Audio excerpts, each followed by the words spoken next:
Ayan guys, paano gumawa ng playlist? Ayan, punta tayo sa YouTube natin. YouTube, yan, click po natin. Then, pupunta po tayo sa ating channel account. Ayan, may nakita na naman.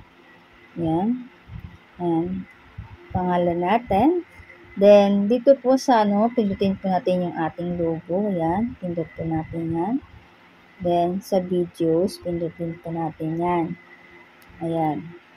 Kunyari po ito po, sa gilid po ng video natin may 3 dot, pindot lang po natin.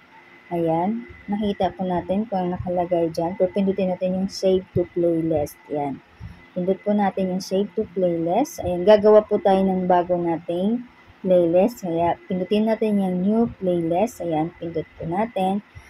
Lagay tayo ng pamagat. Kunyari, challenge. Ayan, challenge 2. Kunyari. Tapos yung private, pindutin po natin. Ayan. Tapos yung anyone can search for and view, pindut po natin siya guys. Then create. Yan lang po kadali guys.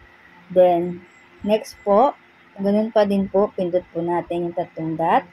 Ayan. Save to playlist. Kung ano po yung ginawa nyo kanina, yung challenge to, pindutin nyo po yung nasa box. Ayan.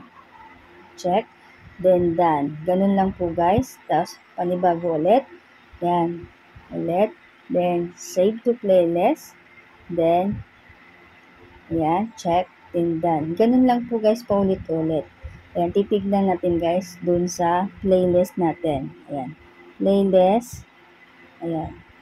O diba guys, nandiyan na nakalagay yung challenge 2 natin. Ayan. Yan na po yung o diba guys, nagawa na tayo ng ating playlist. Ganun lang po kadali guys. Kaya sana po makatulong sa mga baguhan. Yeah!